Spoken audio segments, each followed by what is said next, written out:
Hey, good morning. It's good to be with you. As Matt said, we're in the series Better Together, and for the last couple of weeks, we've been saying, is it possible that life really is better together, that God intended for us to share life together, that our faith is stronger, that our joy is deeper, that our relationships are better when we intentionally share life with one another. And today, I'm excited to continue looking at this gift God has given us called community. I believe that Jesus' church is a gift. How many of you believe that? Jesus' church is a gift. Okay, if so, turn to someone next to you and say, Jesus' church is a gift. Can you say that? I will do that, but we'll actually say it like we mean it, okay? You look over at someone and you say, Jesus' church is a gift if you believe that, all right? All right. It's true. I believe it's a gift because I have personally experienced God's hope and peace and rescuing power in my life as a result of His church. I grew up in a wonderful home. I've got two great parents who love Jesus. I always add a little caveat to that because it doesn't matter how great your parents are and how much they love Jesus. Every family's just a little busted up, aren't they? Right? And so our family's a little busted up. I think your family's a little busted up. And in fact, I think there's a spectrum of busted up. On one end is those of us who say, yeah, we're a little busted up and we're dealing with that and we're working through that, we're growing. And then on the other end of the spectrum are those who are like, we're not busted up. And that just means you're all the more busted up, okay?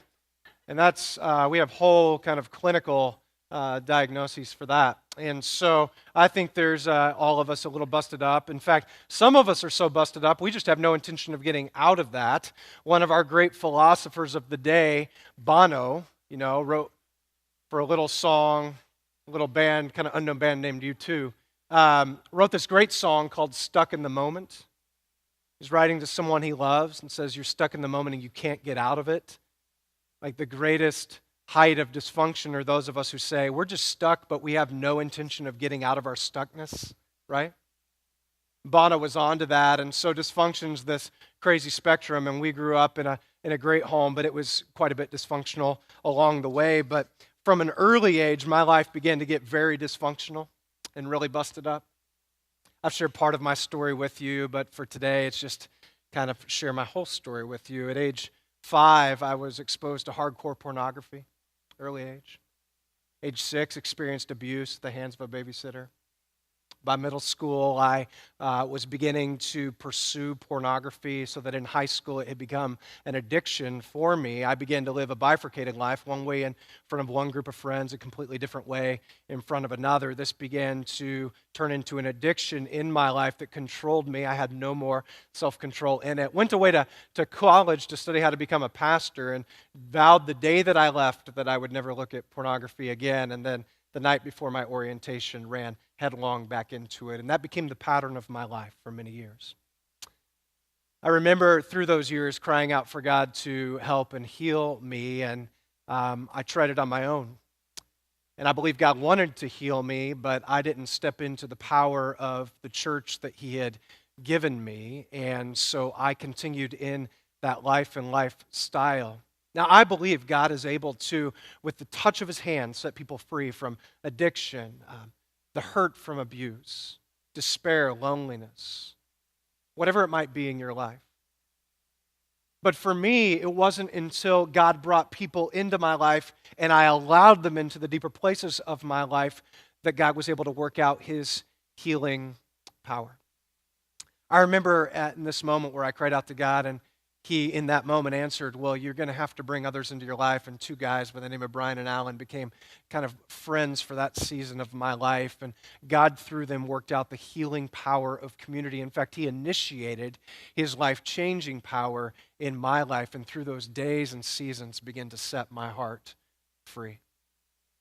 I share that with you, and I share my story because I need to remember where God has brought me and what He's brought me through. I need to remember two guys in my life who showed me the unfailing kindness and mercy of Jesus and never once judged or condemned me. I need to remember how God has blessed me with community in the past, but how He continues to bless me with the same thing, friends alongside who initiate the healing power of God in my life.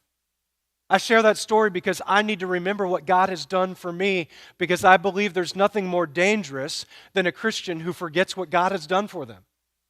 I mean, some of the greatest tension Jesus experienced in the Gospels was with religious people and teachers of the law who, for a moment, saw the love of God but exchanged it for the law of God, and instead of being soft hearted, compassionate, and forgiving, became hard hearted, critical, and condemning. I believe there's nothing more dangerous than a follower of Jesus who has lost sight of the love of Jesus.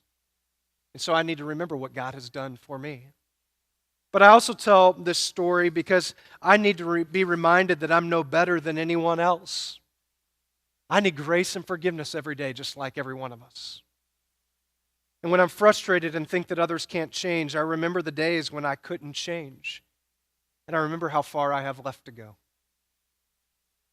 When people let me down, I think of how many I've let down along the way, and God's kindness motivates me to continue to pray for them and encourage them and to never give up on people, because He is the one who performs miracle after miracle in our lives.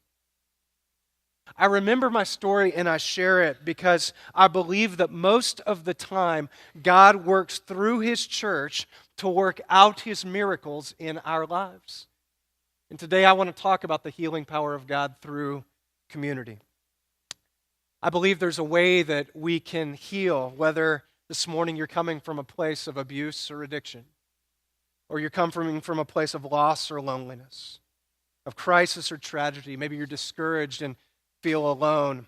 I believe we can heal today through this gift that God has given us called community. And so I want to share with you a great text that gives us this very promise that God not only wants to heal in us, He wants to heal through us the lives of others. So will you look with me, the book of 2 Corinthians, this ancient letter in the New Testament written to an ancient city, Corinth. The Apostle Paul, who wrote much of the New Testament, writes this to the church, and he's encouraging them in the midst of very difficult times. Here's what he says. All praise to God, the Father of our Lord Jesus Christ. God is our merciful Father and the source of all comfort. He comforts us in all our troubles so that we can comfort others. When they are troubled, we will be able to give them the same comfort God has given us. Now, I want you to notice the cycles of comfort described here. God is the source of all comfort, the source of all joy, the source of all help, the source of all healing, the source of all renewal, the source of all power in our lives to be different today than we were yesterday. And he says God not only comforts us, but He comforts us in our trouble so that we can be a comfort to others in their trouble. So let me draw out two principles here that come down to, or that show us how we can experience God's healing power. If you're taking notes, write these down. Number one, Paul says we need to learn to lean into God's comfort together. We need to learn to lean into God's comfort together. Now, we have a running joke in our family about how each one of us vomits. And we have 7 people in our family, and so there's a variety of vomiting going on. And full confession, I'll share with you, I am a dramatic vomiter. Beth will tell you, many of you guys are as well, which simply means that there's a little moan and groan that comes along, and you're just announcing to the family something is happening in here, okay? And you ought to care. All right? Any other guys? Don't show your hands. Don't show your hands. But generally, it's the guys, okay? And then there are the polite vomiters. And they're the ones who come out of the bathroom looking just as beautiful as they did when they went in. And you're like, I didn't even know anything was happening. I didn't even know you were feeling poorly. And you come out and you share with a couple of people something just happened in there, and you're just polite. You look lovely through the whole process. And then there are sympathetic vomiters, and for those of you who are, and just even the conversation about it, and I can tell some of you are, you're like, I cannot believe he's talking about this. We have bags in the back of your seats that you can take at any time during this conversation. Sympathetic vomiters just join in on the party, okay? You hear it, you see it, and you just are in it, even though you weren't ill before, you're ill now. And some of you are sympathetic in nature, aren't you? And you're burying your head right now, scratching it, thinking, when will he stop? And then there are what I like to call short-sighted vomiters. In fact, I have a son who's a short-sighted vomiter, and for the first 12 years of his life, he could never quite make it to where he needed to go. Some of you have one of these in your family. In fact, one night I'm lying in bed, peaceful. This is the journey of every parent, fully asleep. And I wake to the sound of a waterfall in the hallway. And I think, what's happening out there? And so I sit up and I look, and my son is assuming the position against the wall, 1 foot outside of the bathroom that has a beautiful tile floor. And there he is, just completely losing it. And so I wake Beth up and I say, you better go do something about that. Actually, I didn't. You only get one of those in your marriage, okay, and I'd used that a long time before, and you learn really quickly that goes nowhere. So I get out of bed. I can't believe this is happening. I don't know what's happening. And so I stumble into the hallway only to realize my son is surrounded by it. And I am right in the middle of it. And I tell you that story. Some of you are like, why in the world? Why is he telling us the story? I tell you that story to say some of us, that's how life goes. You're just walking through life and you wake up one day and you realize you're standing in the middle of a mess. And you're asking the question, how did I get here? Why couldn't you go 1 foot further? All right? How did my marriage get here? How did my finances get here? Right? How'd that relationship get to the place where it is? My spouse had an affair. I made too many poor financial decisions, and now I'm on the edge of ruin, right? My family externally is falling apart. I have no idea how I got here. Some of it within our own control, much of it not within our control at all. And we're asking the question, how in the world did I get here? And those are the moments when we're inclined to live life on our own, and Jesus pleads with us to lean into comfort or community together. And what we don't need in those moments is for someone to say, you're a mess, do we? You don't need someone to tell you you're a mess. You know you're a mess. You don't need someone to say that life has gone poorly. You know life has gone poorly, whether it was your choice or not. What you need is for someone to pick you up and clean you off and help you move forward. You and I both need a band of brothers and sisters in our lives who remind us of the faithful promises of God. In fact, I love the promises of God. One of those comes a few chapters later in this text Thomas referenced earlier and we read together, but I want you to listen to it again. Verses 8 and 9 of chapter 4. Paul writes, we are pressed on every side by troubles, but we're not crushed. He says, we're perplexed, but we're not driven to despair. We're hunted down, but we're never abandoned by God. He says, we get knocked down, but we're not destroyed. You know what I love about this is it says that you and I can have the Spirit of God working in us and still be pressed by life from all sides. How many of you have been pressed by life from all sides? Get a show of hands. How many of you have been pressed by life on all sides at some point in your life? Yeah, right? Yes. And I love the promise. It says the difference God's comfort makes is not that we don't face troubles. Don't miss that. The difference God's comfort makes if you belong to Him is not that you won't face trouble, but that your trouble will not crush you. He says then we're perplexed. You ever been perplexed? Anybody a Cornhusker fan? You're like, holy smokes. What is happening? Thought Frost, like lowercase m Messiah, we blow that up too far and it's going to come in and save the day. And man, perplexed. No. Have you ever been perplexed? Like life, you just I can't figure out where we're going. Can't figure out where this ends. Can't figure out how to get out of these circumstances. A couple years ago, Beth and I were taking our family up to Maine, Acadia National Park. Beautiful place, one of our favorite places. And the last day, we decided we were going to take a hike. And so we chose one of the most beautiful, highest peaks there in Acadia. And it was 3 o'clock roughly. Weather was not great. We knew from the forecast rain would be coming in. Winds were going to whip up, but we're suckers for adventure, so we did it anyway. So we take our 3 oldest kids and we head up the mountain, and all is going well until we're maybe 500 feet or so from the peak. And then the winds come in, and then the clouds follow, and then the rain kind of is on the edge. You can start to feel that it's wet. Wasn't yet falling, but you could feel it was going to come. And I remember the clouds began to settle over the peak, and you could no longer see where we were supposed to go. And I had to make a decision in that moment whether to aim for it or whether to turn around and cut down out of love for my family. And so that's what we did. But have you ever been in that moment where you think you know where you're supposed to go, but you can't quite see it? Like you think you know where your marriage may need to move toward, but you can't quite get there?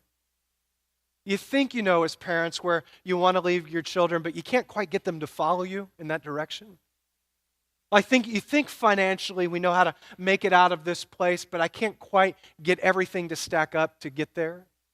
I think I know how to resolve this relationship in my family that's been busted up for years, but every time I try, it seems to go from bad to worse. The clouds cover, the winds begin to come in, and you're perplexed. That's what that word means. It means confused, unsure. But notice the promise says, but we don't despair. That word means we don't lose hope. See, here's the promise. If you belong to Jesus, the promise is not that you'll never be perplexed. Of course we're perplexed. Of course life confuses us. The promise, listen, the promise is that you won't lose hope because you have a God who will never leave you or abandon you. But also notice the promise. He says the other reason we don't lose hope is because we are standing together. Notice the pronouns. It says we are not crushed. We don't despair. We're never abandoned. We're not destroyed. Why? Because we stand alongside of one another, clinging tightly to our faith that Jesus, who loved us enough to die for us, will never let us on our own. He'll always be with us. And so we're reminding one another, I'm here. I'm not going anywhere. I'm here. I'm by your side. I think that's what Solomon was meaning when he wrote in Ecclesiastes these words. Ecclesiastes chapter 4, he says, 2 people are better off than one, for they can help each other succeed. It says, listen, if one person falls, the other can reach out and help. But someone who falls alone is in real trouble. He says, likewise, 2 people lying close together can keep each other warm. But how can one be warm alone? A person standing alone can be attacked and defeated, but 2, look at that, 2, standing back to back, can conquer. Don't you love that? He says, listen, there's no greater gift in life than to walk alongside of another person who cares for you as much as Jesus does, so that when you fall, they reach out and they don't let you hit the ground. He says, listen, there's no greater gift in life than someone that on a cold winter night, you want to lie down, you're not sure if you're going to get back up again. They lie beside you through those dark days, and they keep you warm. He says, listen, there's no greater gift than when you face the battles of life and you feel like the world is against you and you've got enemies who are ready to get you in the back, to have a brother or a sister who will stand back to back with you so that you can walk victoriously through those days. He says 2 are better than 1. Therefore, you and I must begin to lean into the community of God together. It's the power of community, he says, so keep showing up. Keep showing up. Keep leaning into community with others around you. Start allowing God to move and work in your heart through the gift of his church. Don't do it alone. It says lean in together.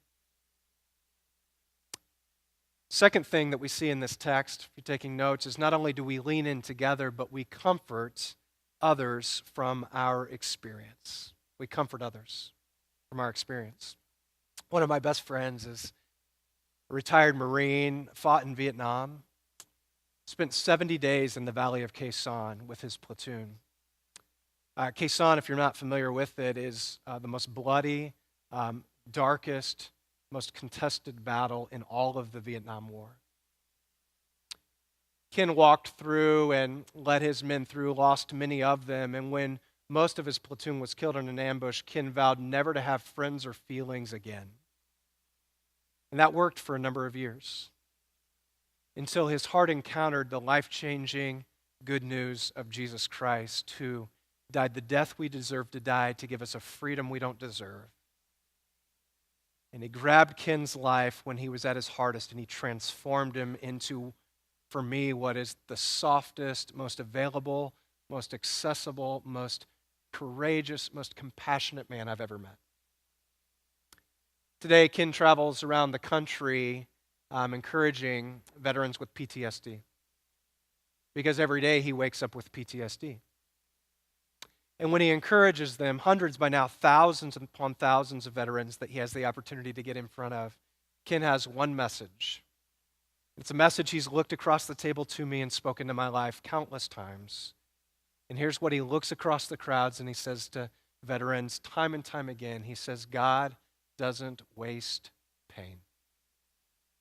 God doesn't waste pain. God doesn't waste pain. He's told me that countless times. Yeah, I've wondered, much like maybe you have, why would a 5-year-old boy be exposed to what I was at that age? Why would I, as a 6-year-old, be a victim of abuse like I was? Like Ken, if I were to be able to go back and rewrite that story, I'm sure that I would, but in hindsight now, like Ken, I wouldn't trade that because of what God has been able to do through that story to bring comfort and healing to others. And in the same way, Ken would say, I would never trade 70 days in the darkest, most hell-filled, most horrendous battle of my life because it has allowed me to speak hope and healing into the darkest, most hell-filled, horrendous moments of other men and women's lives. Because when God brings comfort into our lives, He doesn't waste pain. He speaks comfort through our lives. So do not bury what God has brought you through. Listen, many of you have stories of great pain. Many of you have encountered great tragedy, perhaps loss. Maybe your story is similar to mine. But your story has power and you've survived some horrible things. But listen to the promise, 2 Corinthians 1:4. He comforts us in all our troubles so that we can comfort others. When they are troubled, we will be able to give them the same comfort God has given us. Listen to what he says. He says, God doesn't waste pain. He's going to comfort you, and then through you, He's going to comfort others. And only in hindsight will you see how He redeems the darkest days of our life to bring light and hope and healing into the lives of others. I have a great friend in New England who, early on in our ministry there, started attending with his wife, and I didn't know him well for the first couple of years until his wife called me one day out of the blue and said, I need you to come to the hospital to visit my husband because all of his organs are failing because of over drinking. So I show up at the hospital, and that led to a friendship, which led to a kind of a lifelong partnership, one of my close friends, and we began to walk through his recovery from addiction. Now, the interesting thing about his story is he was a high-functioning alcoholic, leader in the executive corporate world, leader in local churches. Maybe by encountering him, you would have never known that was part of his story. But when he began to let others into his life and allowed God through others to comfort him, God gave him a story by which he now comforts others. In fact, all across the Boston metro area now, his story of addiction and sobriety and recovery is giving hope to men and women whose stories are much the same. And he would say, although I wouldn't go back and do it all over again, I wouldn't trade that story because of what God has been able to do through my story. I don't know what your story is today. I believe God has brought so many of you through so much pain. Don't bury your pain and what God has brought you through, because He is able to comfort you in your trouble so that you can be a source of comfort in the lives of other people. Leverage your story to bring healing and hope to someone else. You say, well, where do I begin with that? I think the first place you have to begin is to think long and deep about what God has brought you through. And I think you need to remember that story well and thank God for the way He has brought you through. Celebrate it. Celebrate His grace again and again and again. Don't try to forget it all, but let Him restore it all so that the bad beginning has a God-ordained ending in your life, where He brings light out of the darkness. He brings beauty out of ashes. So I think we got to start by remembering our story and celebrating God's goodness. And then I think we've got to lean into community and ask the question, how can I make a difference? Start by asking, how can I make a difference here in this community? How can I volunteer my time on one of our ministry teams and stand alongside of other men and women, many of them perhaps who have gone or are going through what I have, just to have that relational touch, to be on the front lines of our First Impressions team that sets an environment here where people can come as they are and experience hope in their lives. Get involved in that way. Begin investing in your local church financially so that more and more people can find their way back to God. Find ways in the community to invest and partner financially in organizations and in ministries that are doing good for people. Use whatever God has given you, because it's only when we walk together that we get through this stuff with one another, that we work through it together. We've got to move with one another. As we close, let me give you a couple of just simple steps to help you get started in community. Last week, we launched a 2-week experience called Group Link. Many of you joined us last Sunday night. Many of you found opportunities in what we call life groups here. Today, we're going to conclude that up in our chapel. On your way out, you can find out about what life groups are. Now, listen, we don't believe life groups are the only place where you can find community. And you can have 2 or 3 or 4 friends that get together in your apartment or home or at your workplace, and you can encourage one another and open the scriptures and learn to pursue Jesus together. But we believe life groups are a great place to start. And so every week we have over 70 groups that meet week in and week out, and they open the scriptures and share life together and just learn to love each other in friendship. It's a great place to begin. And so after this service, you can go upstairs to our chapel, find out more about our groups, maybe meet some life group leaders, and we'll help you take your next step if that's right for you. I want to tell you about one group that in my experience has been one of the most impactful groups. Out of this group have come some of my lifelong friends. We call it Starting Points. Starting Point is the right step for you if you're new to faith in Jesus, if you're exploring who Jesus is and you're unsure, or if you're returning to church for the first time in a long time. We're launching several Starting Point environments coming up in the next couple of weeks, and we want to tell you more about it, so watch the screen.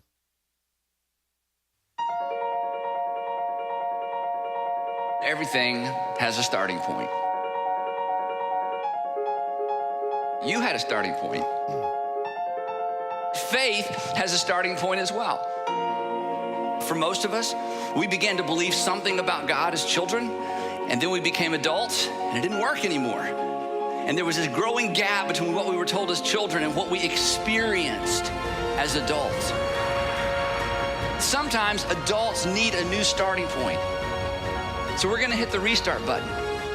What if we'd never heard any of those stories? Where would we start? What if we didn't know anything? Where would we start? Because starting off with faith as a child is very different than starting off with faith as an adult. That's right, we believe that. So 8-week conversational environment where you can come as you are, ask questions about faith. We'd love to join you for that. Find out more about our Starting Point groups up in the chapel. Here's how I want to close today. I'm just going to invite you to bow your head with me, and I want to pray for you for a moment. I believe God is going to rewrite some stories today.